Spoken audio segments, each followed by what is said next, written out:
Rules बने हुए हैं 1995 एट्रोसिटी रूल्स 1995। उसका एनेक्सर 1 में ये प्रावधान है कि अगर कोई अर्निंग मेंबर है फैमिली का SC/ST कम्युनिटी से बिलोंग करता है। नहीं, ये जनरल है, जनरल है। क्या नाम है इनका? शंभू शरण दुबे। शंभू शरण दुबे नाम है।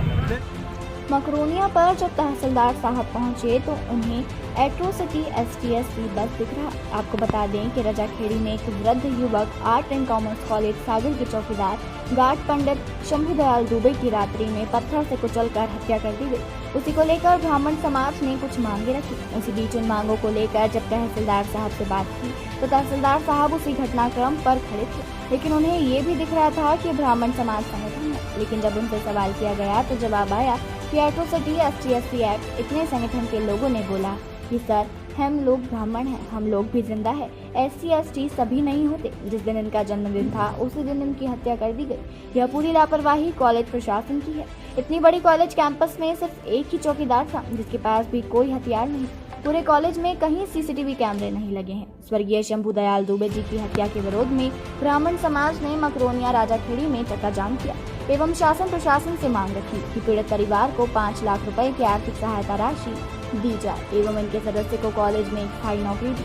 पुलिस प्रशासन की ओर से बार बार दबाव बनाया जा रहा था कि चक्का जाम खत्म किया जाए, जिसको लेकर ब्राह्मण समाज के प्रदेश अध्यक्ष दिनकर तिवारी की पुलिस प्रशासन से तीखी नोकझोंक बहस हो गई, लेकिन ब्राह्मण समाज ने चक्का जाम खत्म नहीं किया। फिर मौके पर विधायक एवं कलेक्टर महोदय ने पहुंचकर 4 लाख का एवं नौकरी का आश्वासन दिया एवं तत्काल 50,000 रुपए की राशि स्वीकृत की। तब जाकर ब्राह्मण समाज ने चक्का जाम खत्म किया। इसके बाद अंतिम संस्कार किया गया। ब्राह्मण समाज से उपस्थित थे पंडित प्रफुल्ल दुबे, पंडित प्रदीप दुबे, भुवनेश शर्मा, मुकेश मिश्रा, आशीष दुबे, हरिओम मिश्रा, राजू मिश्रा, पराशर, नरेंद्र तिवारी आदि समाज के बहुत से लोग उपस्थित थे। हमें अपने दूसरे आप देख रहे हो एक घटनाक्रम वो है जो भैया जहाँ पे भी यारो आर्ट एंड कॉमर्स को मामला है, जहाँ पे एक गार्ड थे शंभू शरण दुबे जी, उनको भी यारो हत्या कर दी गई है। तो वही विषय को लेकर धरना प्रदर्शन भी चल रहा है। तो भी यारो और जानकारी के लाना है हमारे संजय दिनकर जी हैं, दिनकर तिवारी जी समाज के अध्यक्ष, इनसे जानते हैं कारो पूरा घटनाक्रम जी जी बताएं क्या घटना।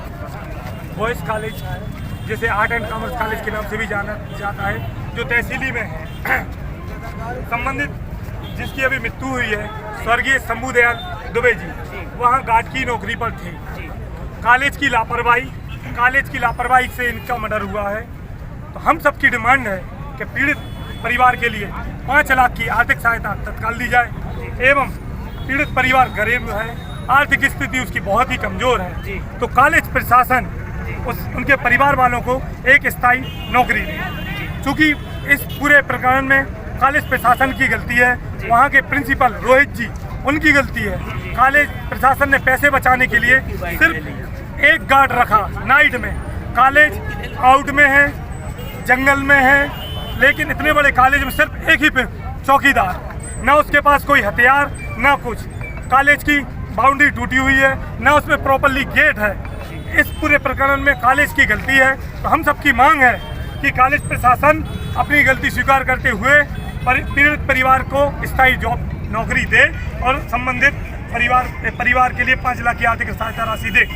भाई साहब अभी तहसीलदार साहब आए थे, क्या आश्वासन मिल रहा है? क्या आश्वासन? अभी तहसीलदार साहब आश्वासन देने तो आए थे, लेकिन आप ये विडम्बना देखिए प्रशासन की। प्रशासन को खुद जानकारी नहीं है कि यहाँ हो क्या रहा है। जी। वो यहाँ पर एट्रोसिटी एक्ट लेकर के आ गए थे। SC/ST परिवार को के हिसाब से वो अपने रूल्स एंड रेगुलेशंस बताने लगे थे। फिर उनको बताया गया था कि ब्राह्मण भी आजकल बहुत ज़्यादा परेशान हो रहे हैं, ब्राह्मणों की तो किसी को पूछ परख ही नहीं बची है। आप अपने ही मन से सोच लेते कि अगर कोई परेशान हुआ है तो वो SC/ST वाला है, वो ब्राह्मण नहीं है। ये यहाँ पर देखने में आया। अभी तहसीलदार साहब गए, रूल्स एंड रेगुलेशन ढूंढने गए हैं कि वो क्या सहायता दे सकते हैं और क्या वो कर सकते हैं। अभी उनको इसकी जानकारी नहीं है।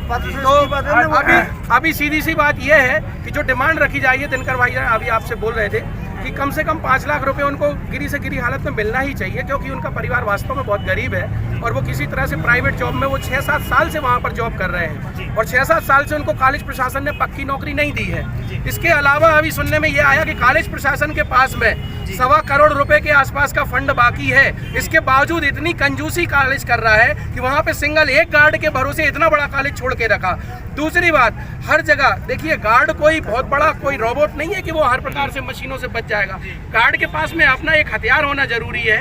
गार्ड के पास में एक सुरक्षा के लिए कम से कम 2 या 3 गार्ड होने चाहिए इतने बड़े कॉलेज में। एक व्यक्ति के भरोसे पे आपने इतना बड़ा कॉलेज छोड़ रखा है और वहाँ बाउंड्री वॉल भी टूटी हुई है।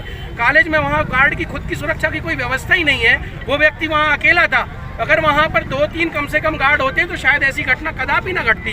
दूसरी बात यह है कि कॉलेज प्रशासन को इतनी कंजूसी करने की जरूरत क्या है? 1.25 करोड़ का फंड कुछ कहलाता है भाई, और नहीं भी होता अगर इतना फंड तो भी कॉलेज की जिम्मेदारी है कि वो किसी भी तरह से मैनेज करके अपने गार्ड की भी सुरक्षा का ध्यान रखें। अब यहाँ पर उनके परिवार की सुरक्षा की बात आ गई है। उनका परिवार बिल्कुल सड़क पे आ चुका है और उनके यहाँ अभी रोजी रोटी की समस्या आ जाएगी। इस हद तक परिवार गरीब है। क्या मांग कर रहा है ब्राह्मण समाज जी? क्या मांग कर रहे हैं आप लोग? ब्राह्मण समाज, पूरी ब्राह्मण समाज ये मांग कर रही है कि उनके परिवार में कम से कम एक सदस्य को स्थायी नौकरी मिले। पहली बात ये। दूसरी बात, त्वरित सहायता के रूप में आज अभी 5 लाख रुपए की आर्थिक सहायता की उनको सख्त जरूरत है। परिवार बुरी तरह से टूट गया है। घर में सबका रो रो के बुरा हाल है। रिश्तेदार तक उनके बहुत परेशान हो गए हैं। मैं ये भी कहना चाहूंगा, यहाँ हर समाज के लिए प्रशासन इसलिए आगे आ जाता है क्योंकि राजनीति बीच में बोलती है। नेताओं को जनसंख्याएं दिख रही है, वोट की संख्या दिख रही है, ब्राह्मण समाज का ख्याल कोई नहीं रख रहा है। ब्राह्मण समाज ने कभी संगठन नहीं बनाए थे, लेकिन पिछले 2-3 साल में ये देखने में आया है कि लगातार अत्याचार ब्राह्मण समाज पर ही किए जा रहे हैं और कोई ध्यान देने वाला नहीं है। हमें अन्य समाजों से कोई बैरभाव नहीं है, लेकिन ब्राह्मण समाज भी इसी देश के नागरिक हैं, उनका भी देखने वाला होना चाहिए। इसीलिए हम डिमांड करते हैं कि हर जगह अब चूंकि संगठन बन गए हैं तो संगठन भी अपना काम करके दिखाएंगे, और जो और समाजें करती हैं वो हमें भी मजबूरी में करना पड़ रहा है। अभी यहाँ पर टीआई साहब लॉ एंड ऑर्डर की बात कर रहे थे। लॉ एंड ऑर्डर उस कॉलेज में नहीं लगता क्या? वहाँ पर क्या इनको नहीं सुरक्षा व्यवस्था दिख रही थी? यहाँ पर लॉ एंड ऑर्डर फिर क्यों दिख रहा है?